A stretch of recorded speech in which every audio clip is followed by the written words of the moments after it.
نشست ویژه به منظور تطبیق فرمان رهبری امارات اسلامی افغانستان در پنجشیر سه مسئله هست که سر از امیرالمومنین حفظه الله تعالی فرمان داده. در مورد فرمان اخیر جناب امیرالمومنین صاحب در رد رواج‌های ناپسند و غیر شرعی و بدعی، پیامبر علیه السلام در حدیث مهربانی میکنه که بهترین نکاح ایسرها، آسانترین نکاح است. ما خو از فرمان امیرالمومنین صاحب به خاطر نمی مصارف گزاف در عروسی ها و ختم خیراتی که به خاطر حجاج از حج می آمدن بسیار استقبال میکنیم. ما امی فرهنگ ترجیح میدیم نسبت به موضوعات اسلامی. موضوعات اسلامی موضوعات اسراف بیشتر، مصارف بیشتر در مسائل عروسی ها، در هر سیستمی که باشه این اسلام رد میکنه. نشست ویژه به منظور تطبیق فرمان رهبری امارات اسلامی افغانستان در پنجشیر با ریاست والی پنجشیر الحاج حافظ محمد آقا حکیم و حضور مسئولان محلی، ولسوالان و علما برگزار شد. هدف این نشست تطبیق فرمان اخیر رهبر امارات اسلامی در مورد جلوگیری از رواج‌های ناپسند در مراسم عروسی، حج و میعاد بود. سه مسئله هست که سر از امیرالمومنین حفظه الله تعالی فرمان داده.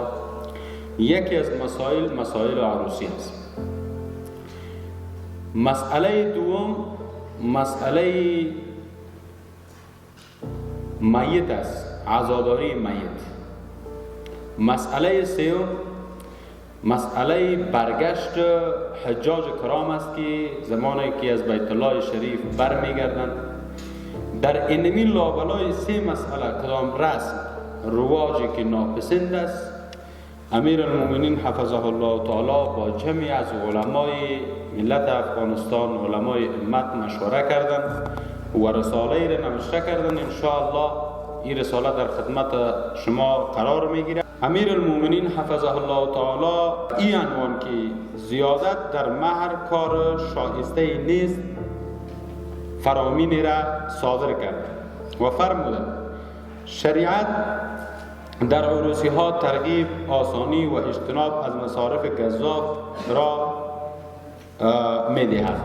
والی پنجشیر از تطبیق کامل فرمان در سراسر این ولایت خبر داد و تأکید کرد که این فرمان با ویژه بر رعایت حقوق شرعی زنان و نکاح بر پایه رضایت کامل دختران تمرکز دارد. او نقش فعال مردم متدین و علمای کرام در اجرای این فرمان را ستود و خواهان همکاری گسترده آنان شد. در پایان والی پنجشیر با تأکید بر محو رسوم خلاف شریعت هدف این اقدام را تأمین عدالت و حفظ کرامت اسلامی جامعه عنوان کرد. در مورد فرمان اخیر جناب امیرالمومنین صاحب در رد رواج‌های ناپسند و غیر شرعی و بدعی که الحمدلله ملت ما زیر سایه شفقت جناب امیرالمومنین صاحب است که اینی رواج هایی که مردم ما را به بسیار مشکلات دچار کرده بود، حتی بسیار مسائل ناپسند و مسائل ناموسی، از اینی مسائل به پیش می آمد که حتی فرار از خانه ها و حتی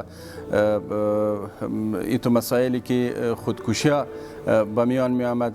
جناب امیرالمومنین صاحب می فرمان صادر کردند که اینی رواج های غیر شرعی و اینی رواج های بدعی باید جدا خودداری شود و نظام از این نظارت بکنه که بالای همه مردم تطبیق شود، از مسئول گرفته تا مردم عام باید همگی مراعات بکنه.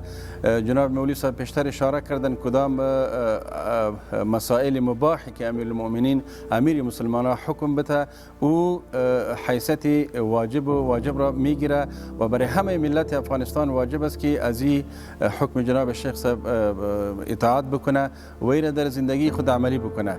چیزی مسائل نکاح هست که نکاح های رواج های ناپسندی را اینقدر سخت کرده که جوان نمیتونه که زن بگیره و زن نمیتونه که جوان بگیره و مشکلات به وجود آورده و حد امی مسائل تدفین مرده هاست. این تدفین مرده ها به حد مردم را به مشکلات مواجه کرده که مرده در جای مانده می باشه و پشت قرض میگرده، پشت حتی سود. در مناطقی است که به سود گوهر میگیره، برنج میگیره که به مردم نان بده و این الحمدلله که دی فرمان منع شده که اقارب و دوستا و همسایه ها باید مهمانا را نان بده و صاحب میت را بمانه که او امو غم خود را چی بکنه و اصول شرعی به پیش ببره، عزاداری مردم را بکنه. و مسئله سوم که مسئله حج است. به حج اکثر مردم به خاطر از این میره که ما مسائل پسگشتی حج را نداریم، به مردم باید کالا بگیریم، به مردم باید خیرات عمومی را بکنیم، به مردم باید تحفه های قیمتی را بدیم. ایرم الحمدلله در فرمان منع شده. ان شاء الله ما که عساکر نظام هستیم جدا کوشش میکنیم در تطبیق امی احکام که این تطبیق شود در همه عرصه های ان شاء الله که سهولت را برای مردم میه و مردم ان شاء الله که استقبال مثبت میکنه و مردم هم ان شاء الله خوش میشه و سهولت میه به مردم. پیامبر علیه السلام در حدیث مهربانی میکنه که بهترین نکاح ایسر و آسانترین نکاح است و در حدیث زیاده از پیامبر علیه السلام نقل است که یسروا ولا تعسروا، شما آسانگیری بکنه سختگیری نکنه و اساس اسلام با آسانگیری است. و پیامبر علیه السلام در حدیث میگه که اگر ما بین دو امر اختیار داده شما بین سختی و آسانی، ما آسانیش انتخاب میکنم. به می ترتیب یعنی رسم و رواجا خلاف شریعت مخالف اسلام بود، واقعا کمرشکن بوده و تعداد زیاد از جوانا که به فساد آغشته شده بودن که از دلایلش همی بوده که توانایی امیر نداشتن، مجبور به مسافرت‌ها و کشورهای غیر اسلامی حتی می شدن و این دقیقاً عین اونمو بیانگر مفهوم واقعی شریعت است که بعد آسانگیری صورت بگیره. اینمی بدعات خرافاتی که در دین الله و رسول کسای جایگزین که دینی از بین بره و ما از این خرسند هستیم به خاطر از که موافق شریعت است، موافق اسلام است و برنامه اسلام هم است. ما خو از فرمان امیرالمؤمنین صاحب به خاطر نمی مصارف گزاف در عروسی ها و ختم و خیراتی که به خاطر حجاج از حج می آمدن بسیار استقبال میکنیم، چون نمی جلوگیری میشد از این که هم فساد از جامعه کم شود و همچنان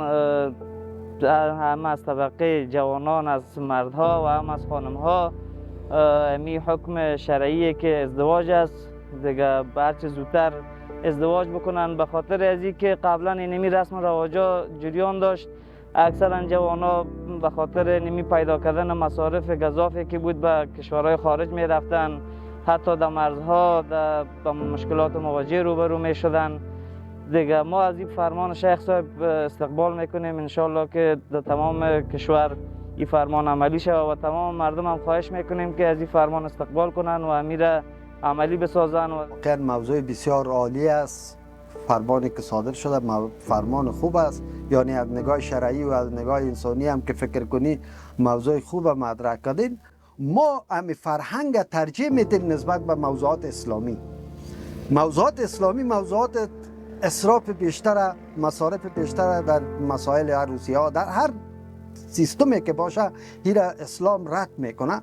اما مهم دیگه است که موضوعات فرهنگ یا کلچری که ما شما در جامعه بشری داریم، به خصوص در افغانستان، در قریه و قشلاق همه ولسوالی ها، همین باعث شده که ما شما را از نگاه اقتصادی زمینگیر ساخته و این باعث شده که ما شما را به یک منجلاب روبرو ساخته. ما شما به یک سونامی روبرو هستیم، به یک سونامی روبرو هستیم.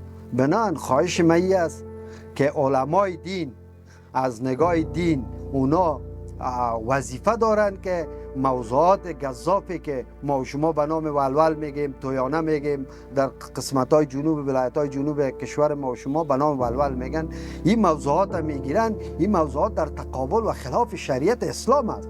آیا پیامبر خدا در طول تاریخ، در طول حیات خود، آیا همین قدر پول گزاف در عصر و زمان کسی مصرف کرده بود؟ نکرده بود. در کل در رسم و رواجی که ناپسند است، خود از سطح افغانستان ناپسند است. ای که تویانه می باشه یا ای که شیرینی خوری می باشه یا رواجایی که کسایی به حج میرن و دوباره برمیگردن خیرات های بسیار کلان کلان میکنن، همیا ناپسند است. اگر که مثال کسایی که به حج میرن از اون خیرات ها تیر شوند، همون مصارف گزافه و به فقرا و مساکین به میا کمک بکنن، این کار بهتر و بهترتر است. اگر در مسائل تویانه هم اگر است، اگر مردم مطابق به فرمان خدا و رسول و همون فرمانی که امیر صاحب هم داده، همی که مردم در این ارتباط هم بتانن بسیار سهولت بیارن، یعنی از تویانه گزاف تیر شوند، همون عروسی ها را معمولی بگیرن. گرچه که شورای علما در پنجشیر قبلا هم امیر برای مردم تذکر داده بودند که از مصارف گزاف و از تویانه بسیار بالا تیر شوند، و این در حقیقت خودش یک اگر عملی میشه که مردم از اسراف دستکشی میکنه، یک کار خوب است. که رسم و رواج از اندازه تر می باشد، تاثیرات منفی بالای جوان‌ها داره که جوانایی که اقتصاد خوب ندارن نمیتونن که ازدواج بکنن، به زندگی مرفه و خوب برسن.